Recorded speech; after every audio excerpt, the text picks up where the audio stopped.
Alright, today we have a 2017 Prius Prime.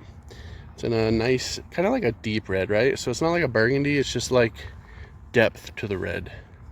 Overall, it's a pretty looking car. We are missing the front hubcaps, so there's only hubcaps on the rear axle.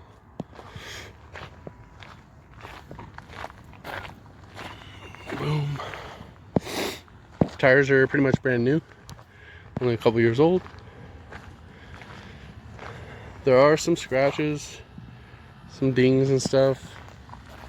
A couple things I noticed is like the paint had been blended here, so you can see some like pitting. We call them fish eyes in the bodywork here. Here, right there, you can see fish eyes. A little bit of weird blemishing here, some surface rust coming through. This bumper has been replaced and painted. It was blue. You can see several spots where the paint is chipping off. Was just a respray, not the best respray. Some chips in the grill and stuff. More of those fish eyes. So the orange peel is pretty heavy on the front here, just to blend it. But there are some chips, some dings, some scratches, but it's not terrible. It's just noticeable when you get close, some oxidation in the trim. But I don't know, like a 20 foot away, she looks good. 5 feet away, start to see stuff. A little dent in the door, something got pinched in there. Plastics are a little off. You can see there's been a front impact here. I go into that pretty deep when I have that engine bay open. You got some cracks. Some plastics are brokey. Wheels are in good shape. There's just, the hubcaps are missing. I would just take them off the back if it doesn't bug you, or just get two for the front. There is some curb rash and scuffing there. Is a passive keyless entry. Non-power lift gate, does have backup camera. Plastics have a little bit of oxidation, some cracks in the bumper here, some scratches, chips. I believe this windshield has been replaced at one point as well. We're gonna stop right there. Alright, so we are in the engine bay. So essentially this will kick on as need be. You'll hear it go on and off when you have like climate control, stuff like that running, and it's just idling. Driving around, it kind of uses it on demand type scenario. Normally I do like a startup with this and kind of walk through it while it's running, but I just want to talk a few things. So first thing that caught my eye when I popped the hood was this inlet here. It doesn't attach. I was like, oh, that's weird. Why is this kind of bent up? And then I like grabbed this plastic and it just kind of pops right off. So that caught my eye. And then I looked in here a little deeper as to why that just pops right off. So got a big bend here. You can see right here where it's bent and separating. You can see where it bent here and chipped the paint. You can see a crease here in the apron where the paint chipped off there from the impact. These are all kind of bent. You can see a really good wrinkle here.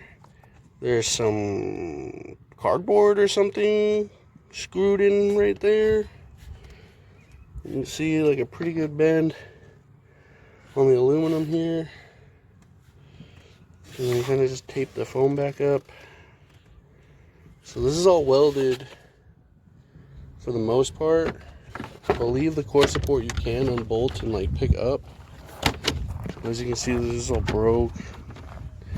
The hood was kind of wedged in there, but it kind of messed everything all the way back. So got a little bit of misalignment here. Some stuff in the grill.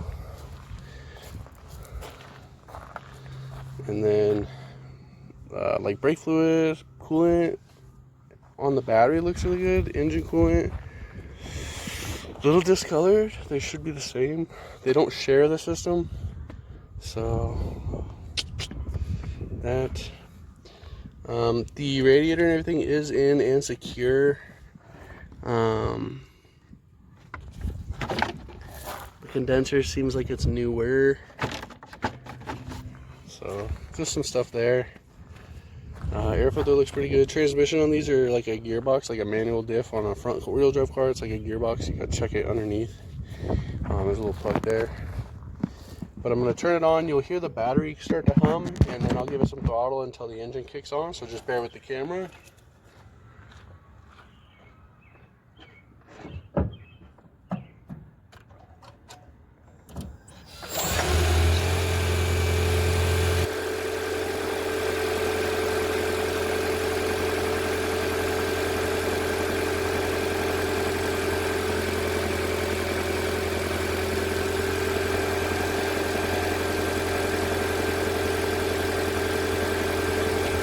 Alright, so the high pitch sound, obviously that's your battery system.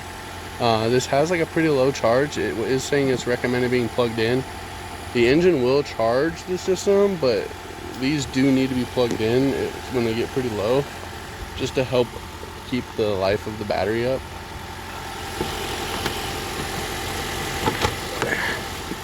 Put that back a little better. Yeah, I mean, it runs and drives great. No weird issues like that. The front end damage is crazy right here. Definitely needs to be addressed or assessed. I don't like the inlet being open like that. I believe that goes down to like the bottom of your airbox, so it's not too bad. Like if you get water in there, it shouldn't go up. Nothing really concerning except for the damage. So brake fluid looked good, like I said. Electric power steering. The coolant's a little crazy. The battery coolant looks nice. So we'll move on from here. Alright, we're going to do the undercarriage. I use this mirror to kind of help me look under the vehicle. I always start from the front so you can always see if there's anything hanging down, dragging, or sagging. And this car here is a key example why I do that. Front tires are turned, that's why it looks a little silly. But this little plastic is just kind of hanging out. It looks like it's been dragging. There's pieces of it missing, and then the corner parts are also missing. So that's not fun. It's not wet or anything. I don't see any leaks up under there, but we're gonna kind of go through each corner area and just check on a couple things. While I'm at the front, I just want to touch base here. So this aluminum bar is actually what keeps the crash support held up. And then you can actually like unbolt there and replace it in the situation it needs to be, and these need to be. So try to keep my mirror in the spot and point at the same time is the difficult part. Never wants to roll on gravel until you don't want it to. So that gap, that shadow, is a gap. The weld broke. The weld is broke here and separated there. Both sides are bent like that. This one has broken welds though. When we get to that other side, you see here, this one's bent pretty good too.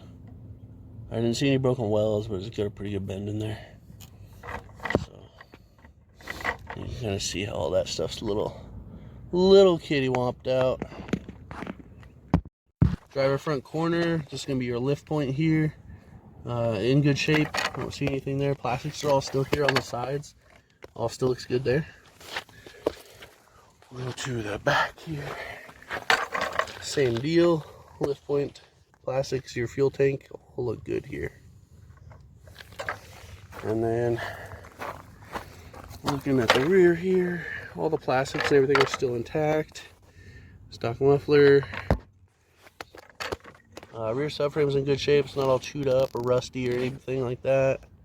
That's a plus. We're on the passenger rear lift point now. Looks good.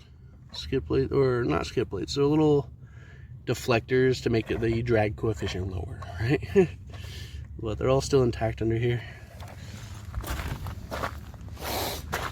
Passenger front corner, a little bit of marks, but nothing crazy there. And it's kind of hard to tell, but you can see the cat and everything in that shield. I know my mirror's a little dusty. I'm gonna grab a lot. Sorry. Alright, we're on the inside of the vehicle. just checking out some stuff here. I always start with the steering wheel. So you have radio controls here, phone controls, menu controls for this screen up here, and then your driving assist for cruise control. I do want to talk about one thing, the lane keep and stuff. It said it was on. I still was able to like let the car cross a line without any warning or assist, even though it said it was doing it. So definitely something to look at. Heated seats, they are way down there. Has the full screen, backup camera. It does make a noise because the cars are supposed to be quiet. Navigation seems to track well, and climate control works. It doesn't have dual temps, which I thought was weird for the year. Wireless phone charger working. The steering wheel has some leather, or like the outer layer peeling, starting to like wear. It'll start flaking off like this, and then it'll be down to the foam. So just something to keep your mind on. Your hands are always on it, so if it bugs you, it's gonna drive you nuts. Beyond that, there was a little rattle in the dash over there. I wasn't sure if it was like the actual dash or the speaker. It was hard to tell. And then you do have auto windows all the way around, all four. And then for like auto high beam, stuff like that, there is a fuel door. There's also a charging fuel door. So you have a fuel door on both sides. The left side's for gas, the right side's for power. Drive modes, power, eco, normal, and then the EV modes. And we're gonna hop from the outside in. Alright, we're in the outside looking in. So this is the only seat that is power. Seats are in really good shape. I didn't see any weirdness or any blemishes or rips in the leather. It's just a little satin on this one, but this is the only one. Carpets are in good shape. There are all-weather mats in the back. Door cards are decent. Some of them have some scratches. Like this one, you can see some scratches and stuff. Seats are in really good shape. I do believe this car only seats 4 people. Just so you know, that console is not a seat. 4-seater. Crazy. We'll hop side onto the passenger rear. So more of those scuffs in the rear door here. Seat in good shape. I always liked that there's vents here. They're for the battery to vent, just so you know. I always thought they were for people. They are not. Seat here, manual, but is in good shape. It does have some effort that it needs, and it squeaks pretty bad, so I do recommend lubricating that. And then glove box has a bunch of info in there and everything. Woo, almost dropped the camera. Everything working as it should with that. And then this door card in pretty good shape. And then headliner. Allergy season, sorry folks. There's some like creasing here on the passenger side, and then some scrapes over on this side. Try to get it to focus over there. And then some light stains.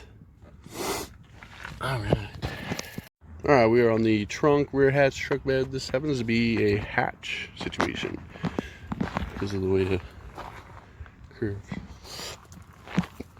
Overall, not a lot going on in here. They give you like this hatch situation because your battery sits down. Like you have the battery laying throughout here. It does have the all-weather mats for the rest of the car. And then in here has some jumper cables, a little bit of storage there. And then your fix-a-flat kit is under this panel here. You just pull this, comes right out. Plastics are in decent shape. I always thought these were really cool because the carbon fiber is super cool. I mean, saving weight without using cheap stuff is super cool to me. The rigidity that you keep there, and it's all in really good shape still. Love that about these. It's a little secret on these. A little bit of stuff on the bumper from like loading. Has like a protective thing on there though. It's like a plastic. So not too bad. A little bit of scuffs and stuff. I'm gonna note this here. I'll probably mention it at a different part, but there's a crack here in the, like, that's part of the bumper. But glass, everything's all in good shape. has like this two-piece glass thing going on. When you're driving it, you don't really notice it too much. I thought it would always drive me crazy, but it's actually not too bad. Backup camera and everything works as well. We'll stop here, nice and easy. This is where we kind of go through and scan all the modules on the vehicle, just to kind of see if there's any information here. We did have 2 history codes, one for the driver airbag, it said squib open, and then one for the air conditioning system, it said refrigerant shortage. Like I said, they were both history. You'll see at another point in the video we did find some front end damage. Those kind of go in correlation with that. You'll be able to see what, like, how the compressor was replaced, or not the condenser was replaced, and some stuff that went on up there in a different part of the video. Here we're just going to focus on this stuff. I always like to make sure the VIN also is the same on the computer as well as on the car, and then we're going to go through some live data and monitors real quick. Hopefully this helps with the glare. We're going to go through this. So state of charge, SOC, saying like 11% all the way through. Now up here, it did say, because this you can also plug in, it did say that it needs to be plugged in. It was a little low. The car was charging it. It has like a certain, there'll be like a minimum line. It seems the car would charge to that, but it won't go too far past it in the short drive I did. I did get it to go up on the short drive I did, so that's good. Voltages are all really pretty steady.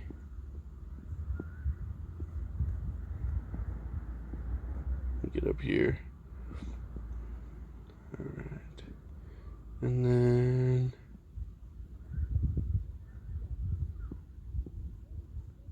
here we go. It's a little shaky also. Trying to hold this in the right spot and look at stuff. But yeah, this all looks really good. The voltage is up there. It's pretty good. 320s. Pretty good. And then it stays pretty stagnant when the engine kicks on too. So it doesn't have any boosts or spikes here. This stayed pretty consistent while driving. I try not to do too much with this plugged in, so I'm not like distracted driving, but all looks really good. This is your like 12-volt battery, so it's getting a good charge. And the car is on, but like it turns itself on and off. I have the climate off so you can hear me right now, but all looks good here. We're gonna go to our monitors. All right, these are monitors. Let that focus. There we go. So these are all things that are being watched while you're driving the vehicle, and it's just taking constant measurements. Green checks all throughout, that's good. Gray circles are usually just redundancies or no longer supported on certain modules. So all looks really good there. All right, we're gonna go through just a few things. Overall, car drives really good. Smooth ride, responds well, hybrid stuff. Tires are like new. Brakes do well, very quiet, no bumps or clunks or sounds on the bumps there. Skid plate is dragging a little bit, so you will hear that on some stuff. Overall, not bad. It doesn't look like they plug it in to charge it very often. On the schedule, there was literally nothing for like a month from what I could see. It doesn't go back very far on the history there. The driving system charge will only do so much with the plug-in ones. You want to do a full plug-in, you know, once a week or something, just to keep up on that battery. We did find some major concerns, I would say, on this. The front impact definitely went through that pretty deep on the video here. Front has had some bodywork, paint work, still has some body damage, core support and everything, but everything kind of works as it need to, but definitely wasn't addressed correctly. Radar and everything works. The lane keep and stuff, it didn't really go off. It did let me cross line without any kind of alarms or anything, even though it said it was on. Something to look into. The interior's in decent shape. Headliner's got some stuff, and then the back bumper just has some cracks and stuff. Front bumper was replaced, and you can tell from the cheap paint job and stuff, so keep that in mind. For me, I do like the Priuses. This one has just had a very serious front impact that still needs to be addressed, in my opinion. There still is some damage to the aprons and the core support. I would definitely also just make sure that it is still square. It drives straight and everything, but that could just be the way they have the alignment to counteract that. So there is some more deeper inspections that needs to be done before I'd be comfortable with the purchase on this. The battery health and everything seemed to check out well. It does need to be plugged in more often. We're going to stop here, and that concludes our inspection.